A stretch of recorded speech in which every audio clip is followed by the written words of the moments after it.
अस्सलाम वालेकुम। एक नए वीलॉग में खुश आमदीद। मेरा नाम कामरान यूसुफ है। उम्मीद है आप जहाँ भी होंगे खैरियत से होंगे। इस वक्त मैं पाकिस्तान के दफ्तर ख़ारजा में मौजूद हूँ और अब से कुछ देर पहले सऊदी वज़ीर ख़ारजा और उनका जो डेलीगेशन था वो यहाँ पे मौजूद था। और सऊदी वज़ीर ख़ारजा और पाकिस्तान के जो वज़ीर ख़ारजा हैं उनकी मुश्तरका प्रेस कॉन्फ्रेंस हुई। और इस दौरे का मकसद क्या था वो यकीनी तौर पर आप ख़बरें देख भी रहे होंगे। इससे पहले भी मैंने वीडियो की थी कि प्राइमरीली ये जो विज़िट है ये फ़ॉलो अप है जो प्राइम मिनिस्टर शहबाज शरीफ ने लास्ट वीक ईद से पहले सऊदी अरब का दौरा किया था और उसमें सऊदी अरब से रिक्वेस्ट की थी कि वो पाकिस्तान में SIFC का जो प्लेटफॉर्म है अंडर दैट सरमायाकारी करें ताकि पाकिस्तान की जो मुआशी मुश्किलात हैं वो कम हों। तो उसका ये फ़ॉलो अप था। इस विज़िट के हवाले से मैं तफसीलात आपके साथ आगे चल के शेयर करूँगा, लेकिन पाकिस्तान और सऊदी अरब के जो ताल्लुकात की नौइयत है उसके हवाले से मुझे एक वाक़या याद आया, तो मैं सोचा कि आपके साथ शेयर करूं। दो कि बहुत पुराना वाक़या है, लेकिन थोड़ा सा आपको उससे अंदाज़ा होगा कि पाकिस्तान और जो सऊदी अरब के रिलेशनशिप हैं हिस्टोरिकली कितने स्ट्रॉन्ग रहे हैं और अब उसके अंदर क्या ट्रांसफॉर्मेशन आई है। ये वाक़या है जब पाकिस्तान में भारत के साथ जो 1965 में हमारी जो लड़ाई हुई, जंग हुई। और ज़ाहिर है कि जंग की जो तबाहकारियाँ होती हैं, एक तो ह्यूमन कॉस्ट तो आप बेयर करते हैं, लेकिन उसके बाद जो आपकी जो इकोनॉमिक कॉस्ट है वो भी ऑफ कोर्स आपको बेयर करना पड़ती है। और हिस्टोरिकली हमेशा पाकिस्तान में जब भी मुआशी मसाइल रहे हैं तो सऊदी अरब पाकिस्तान की मदद करता रहा है। तो ये जो वाक़या मैं आपको अब नरेट करने लगा हूँ, एक पाकिस्तान के सीनियर ब्यूरोक्रेट हैं, रिटायर्ड, उन्होंने मुझसे ये शेयर किया था कि हमारे जो ताल्लुकात की नौइयत एक टाइम के ऊपर सऊदी अरब के साथ क्या थी। तो उस वक्त जो सऊदी अरब के बादशाह थे, किंग शाह फैसल थे, और उनको अपना जो इक़्तिदार जो संभाले हुए कुछ ज़्यादा वक्त नहीं हुआ था। 1964 में आए थे और 1965 में पाकिस्तान भारत जंग हुई थी। तो पाकिस्तान के जो इकनॉमिक मसाइल थे उस वक्त भी फ़ॉरेन रिज़र्व्स का इशू था। तो उस वक्त जो पाकिस्तान के सदर थे, सदर अयूब, उन्होंने जो पाकिस्तान के वज़ीर ख़ारजा उनको भेजा सऊदी अरब कि वो उनसे रिक्वेस्ट करें कि सऊदी अरब पाकिस्तान की इस मुश्किल जो सूरत हाल है, जो पोस्ट वॉर जो सिचुएशन है, उसमें पाकिस्तान की मदद करे। तो उनकी जो मुलाकात जब हुई सऊदी किंग शाह फैसल से, तो उन्होंने वहाँ पे रिक्वेस्ट की और जो सऊदी किंग हैं उन्होंने अपने वज़ीर ख़जाना को बुलाया और उनसे ये कहा कि इस वक्त जो उनका जो भी एक अकाउंट था कि उसमें जितने भी पैसे पड़े हैं उसमें से जो 50% हैं वो पाकिस्तान के अकाउंट में ट्रांसफ़र कर दें। अब ये ज़ाहिर है जो पाकिस्तान के वज़ीर ख़ारजा थे वो थोड़ा मतलब ताज्जुब का भी उन्होंने इज़हार किया, क्योंकि उनको स्पेसिफ़िक एक जो अमाउंट उनके माइंड में थी उनका नहीं पता था। और उनको ये समझ नहीं थी कि ये 50% अमाउंट जो है वो क्या पाकिस्तान के लिए बहुत रहेगी और ये कितनी अमाउंट है। तो जब खाने पर उनकी दोबारा उनसे मुलाकात हुई किंग शाह फैसल से, तो उन्होंने आई थिंक कोशिश करते हुए ये पूछ लिया, क्योंकि ये जानना चाहते थे कि वो कितनी अमाउंट पाकिस्तान को देना चाह रहे हैं, क्योंकि ख़ुद किंग शाह फैसल ने भी कोई वजाहत नहीं की थी। तो उनसे पूछा कि अगर आप नाराज़ ना हो तो विद ड्यू रिस्पेक्ट मैं आपसे ये पूछना चाहता हूँ कि जब मैंने आपसे रिक्वेस्ट किया, आपने अपने वज़ीर ख़जाना को बुलाया और उनसे कहा कि जो अकाउंट में आधी रकम पड़ी हुई है वो आप पाकिस्तान के अकाउंट में ट्रांसफ़र कर दें, तो ये आपने ऐसा क्यों कहा? तो उस पर जो किंग शाह फैसल हैं उन्होंने जवाब ये दिया, उन्होंने कहा कि मैंने चाहता तो मैं अपने वज़ीर ख़जाना से ये पूछ सकता था कि अकाउंट में कितने पैसे पड़े हैं। तो हो सकता है कि अगर वो मुझे जो अमाउंट बताता तो मैं आपको पैसे देते हुए थोड़ा-सा शायद हिचकिचा जाता। तो क्योंकि सऊदी अरब पाकिस्तान को अपना भाई समझता है, तो भाई का जो हिस्सा होता है वो आधा-आधा होता है। तो इसलिए मैंने बग़ैर इन डिटेल्स में जाए कि अकाउंट में $1 बिलियन है या $2 बिलियन हैं या $500 मिलियन हैं, मैंने सिंपली अपने वज़ीर ख़जाना को कहा कि जो आधे पैसे हैं 50% वो पाकिस्तान हमारा भाई है, आप उनके अकाउंट में ट्रांसफ़र कर दें। तो ये जो वाक़या सुनाने का मकसद ये है कि आप अंदाज़ा करें कि जो पाकिस्तान और सऊदी अरब के जो रिलेशनशिप थे वन टाइम वो कितने स्ट्रॉन्ग थे। और ज़ाहिर है कि it's a two way traffic. जो सऊदी अरब में जब तेल डिस्कवर हुआ और उसके बाद सऊदी अरब जो आज सऊदी अरब है उसमें जो पाकिस्तान का बहुत बड़ा कंट्रीब्यूशन है, वो पाकिस्तान के वर्कर्स हों, अदरवाइज़ हों। और फिर आपको पता है कि सऊदी अरब के साथ पाकिस्तान का एक डिफेंस पैक्ट भी है उस डिफेंस पैक्ट के तहत जो सऊदी अरब की सिक्योरिटी और जो सलामती है वो पाकिस्तान ने उसकी ज़िम्मेदारी ले रखी है, और हज़ारों की तादाद में जो पाकिस्तानी अफवाज के ट्रुप्स हैं वो सऊदी अरब में हमेशा मौजूद रहते हैं। लेकिन फिर बाद में भी अगर आप फास्ट फॉरवर्ड देखें, जब पाकिस्तान ने न्यूक्लियर एक्सप्लोजन्स किए 1998 में, पाकिस्तान को इक़्तिसादी पाबंदियों का सामना था और उस वक्त पाकिस्तान बिल्कुल दिवालिया होने के करीब था।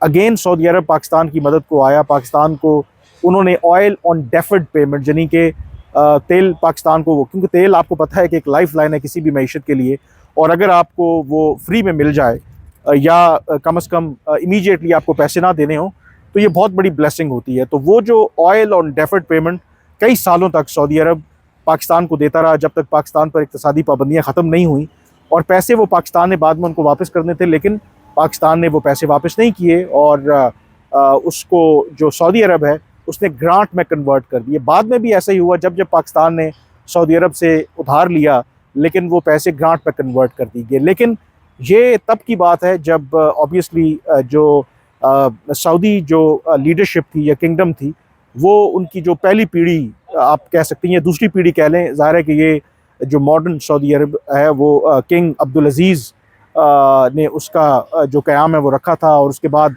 जो उनकी औलाद है, जो इमीडिएट उनके बेटे थे, और अब जो किंग हैं शाह सलमान, वो आखिरी आप कह सकते हैं कि उस जो सेकंड उनकी जनरेशन है उसमें से हैं। उसके बाद अब आगे उनकी थर्ड जनरेशन चल रही है।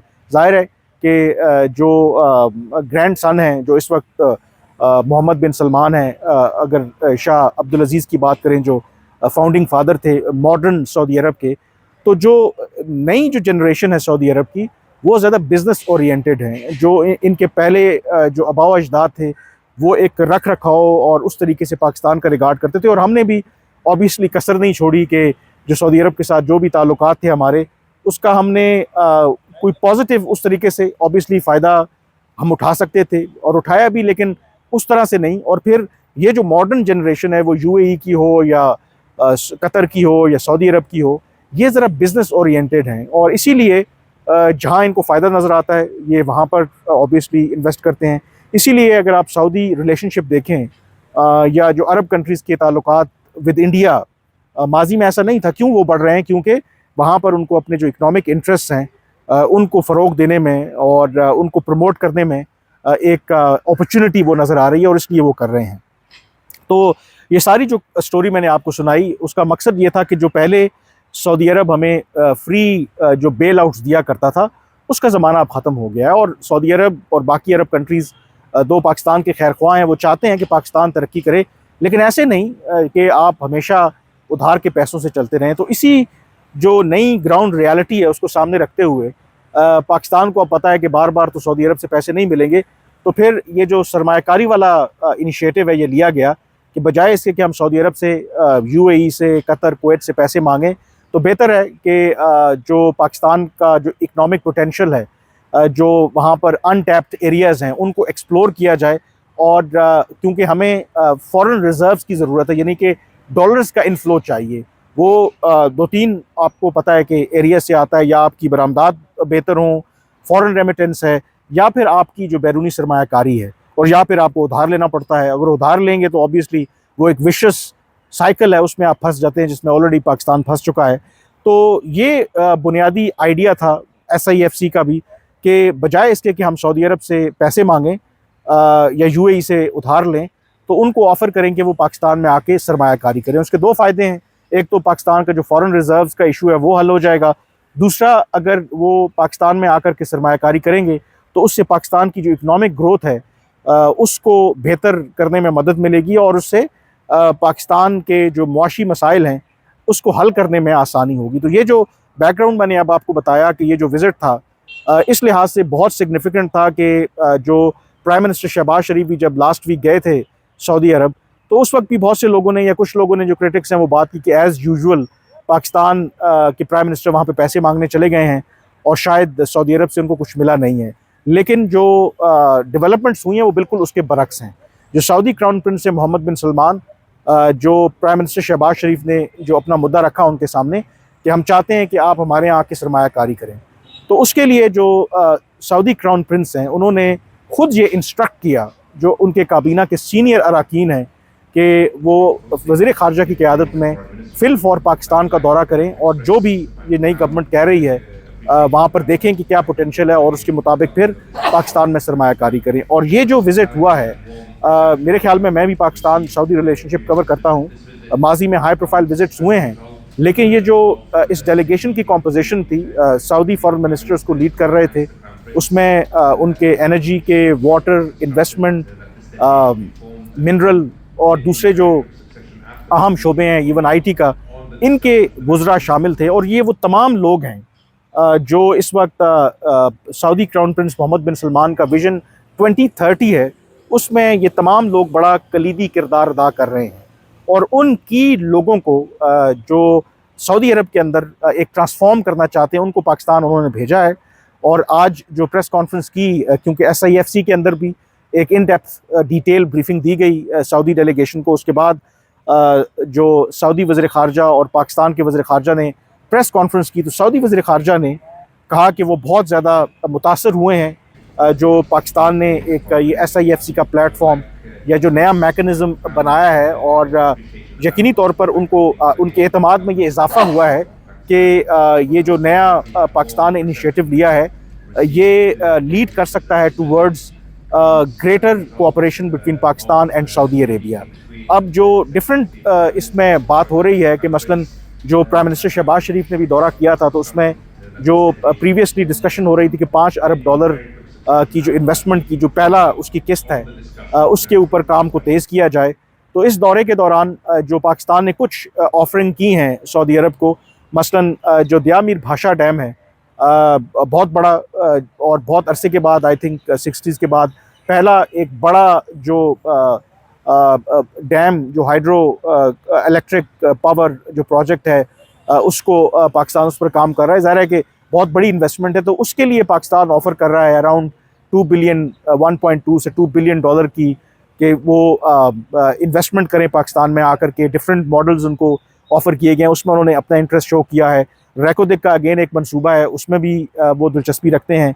फिर और भी बहुत से शोबे हैं जिसमें वो दिलचस्पी ले रहे हैं। तो ओवरऑल ये जो विज़िट हुआ है, आई थिंक सऊदी अरब अपनी तरफ से पूरी संजीदगी के साथ पाकिस्तान में सरमायाकारी करना चाहता है। बॉल जो है वो पाकिस्तान के कोर्ट में है कि किस तरीके का हम वायबल और एक टेंजिबल जो प्रोजेक्ट्स है वो सऊदी अरब को ऑफ़र करते हैं। और दूसरा, इसके अंदर एक और बात भी है कि ओवरऑल आई थिंक पाकिस्तान के जो हालिया जो सिचुएशन रही, पॉलिटिकल इंस्टेबिलिटी, इकोनॉमिक इंस्टेबिलिटी, तो लगता ये था कि पाकिस्तान रीजन के अंदर भी, दुनिया के अंदर इररेलेवेंट होता जा रहा है। लेकिन जो ये विज़िट हुआ है, उसके बाद ईरान के प्रेसिडेंट का विज़िट होना है, कतरी एक डेलीगेशन पाकिस्तान में आना है। और इम्पॉर्टेंटली ये भी मैं ख़बर आपको दे दूं कि ये जो सऊदी डेलीगेशन आया है, ये जब वापस जाएगा तो जो भी ब्रीफिंग दी गई है उसके मुताबिक फ़र्दर डिस्कशंस होंगी।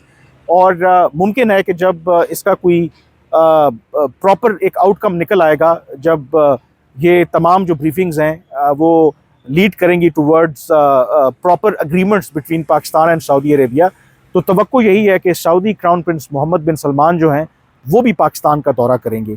तो इसमें जो इम्पोर्टेंट अब फैक्टर है कि जैसे मैं कह रहा था कि otherwise apparently in recent years Pakistan irrelevant होता जा रहा था, कि अब जैसे सऊदी डेलीगेशन आया है, इतना बड़ा डेलीगेशन पाकिस्तान, अगले हफ्ते जो ईरान के सदर हैं वो पाकिस्तान आ रहे हैं। और ये बड़ी इम्पॉर्टेंट आई थिंक बात है कि दुनिया इस तरह से ही चलती है कि जो आपके दोस्त हैं आप उनके साथ मज़ीद ताल्लुकात बेहतर करते हैं, जो आपके एनिमीज़ हैं उनको आप न्यूट्रलाइज़ करते हैं। तो इस वक्त हमेशा पाकिस्तान स्ट्रगल करता रहा बैलेंस करने में in relationship between Saudi Arabia and Iran. अब सऊदी अरब अगर यहाँ पर आ रहा है, डेलीगेशन उन्होंने भेजा है, ईरान के सदर आ रहे हैं, और वो भी बड़ा इंपॉर्टेंट विज़िट है। और उसमें वो 3 रोज़ के लिए पाकिस्तान आ रहे हैं, बायलैटरल रिलेशनशिप है, रीजन के इशूज़ पे डिस्कस होंगे। वो लाहौर भी जा रहे हैं ईरान के सदर, और उसके बाद कराची भी जा रहे हैं जहाँ पर बिज़नेस कम्युनिटी से खिताब करेंगे, और उसके साथ साथ वहाँ पर मज़ार कायद पर भी हाज़िरी देंगे। तो जो सक्सेसफुल डिप्लोमेसी होती है या फॉरेन पॉलिसी होती है, उसका मकसद ही यही होता है कि आप तमाम ममालिक से ताल्लुकात बना के रखें, जहाँ पर आपको फ़ायदा होता है उनसे फ़ायदा लें। ये नहीं है कि आप किसी एक कैंप में चले जाएं। और उसकी मैं बेहतरीन मिसाल आपको देता हूँ, भारत की है कि भारत रूस के साथ उसके बहुत लॉन्ग टर्म स्ट्रेटिजिक रिलेशनशिप रहे हैं, लेकिन जो हालिया दुनिया में जियो स्ट्रेटिजिक डेवलपमेंट्स हुई हैं, उसके बाद जो झुकाव है अमेरिका का भारत का वो अमेरिका की तरफ हो गया है। लेकिन उसके बावजूद जो भारत की पॉलिसी है वो रूस के साथ आज भी उनके ताल्लुकात बड़े ज़बरदस्त हैं। वहाँ सर वो सस्ता तेल भी खरीद रहे थे, उनसे वो हथियार भी ले रहे हैं, but at the same time जो अमेरिका है उससे भी वो फ़ायदे ले रहे हैं, यूरोपियन कंट्री से भी वो फ़ायदे ले रहे हैं। तो यही एक सक्सेसफुल जो डिप्लोमेसी होती है, उसको ये कहा जाता है कि आप तमाम के साथ ताल्लुकात बना के रखें। और दूसरी तरफ एक और जो सम टाइम हम अपने जो पॉलिटिकल मामलात हैं उसमें इतना उलझे हुए हैं तो ब्रॉडर पिक्चर हम भूल जाते हैं।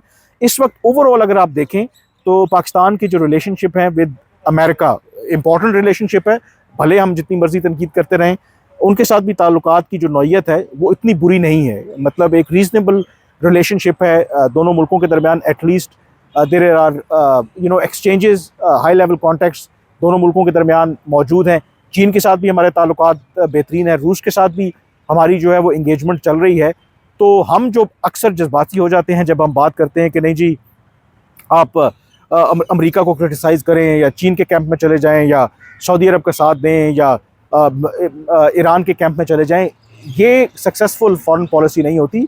आपने तमाम जो ममालिक हैं जहाँ जहाँ आपके इंटरेस्ट हैं उनके साथ आपके बना के रखनी है। तो बहुत अरसे के बाद, मतलब मुझे ज़ाहिर है कि फॉरेन पॉलिसी कवर करते हुए बहुत अरसा हो गया है इन रिसेंट ईयर्स, क्योंकि माजी में जो हमारी इंपॉर्टेंस रही बिकॉज ऑफ अफ़गानिस्तान, अब अफ़गानिस्तान में गैर मुल्की अफवाज का इनखला हो चुका है, तो इसलिए पाकिस्तान की तो वो अहमियत नहीं है। सारा फोकस शिफ्ट हो गया है, यूक्रेन की वॉर हो या मिडल ईस्ट के अंदर जो कुछ हो रहा है, तो ऐसी सूरत में पाकिस्तान की वो रेलेवेंस नहीं रहा।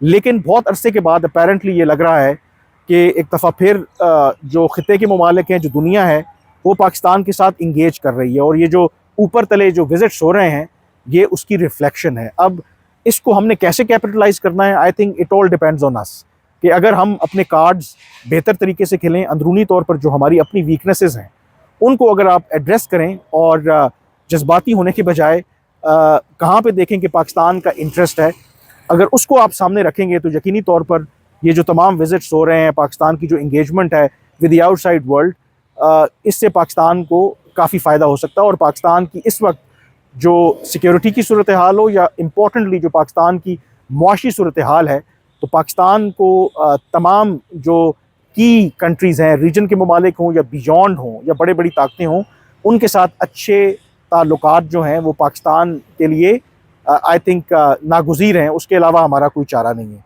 आपसे इजाज़त लेने से पहले मैं आपसे ज़रूर रिक्वेस्ट करूँगा कि अगर अभी तक आपने मेरा चैनल सब्सक्राइब नहीं किया तो उसे ज़रूर सब्सक्राइब करें, ताकि आपको इन तमाम मौज़ूआत के हवाले से बर वक्त और मुस्तनद अपडेट्स मिलती रहें। फ़िलहाल मुझे इजाज़त दीजिए।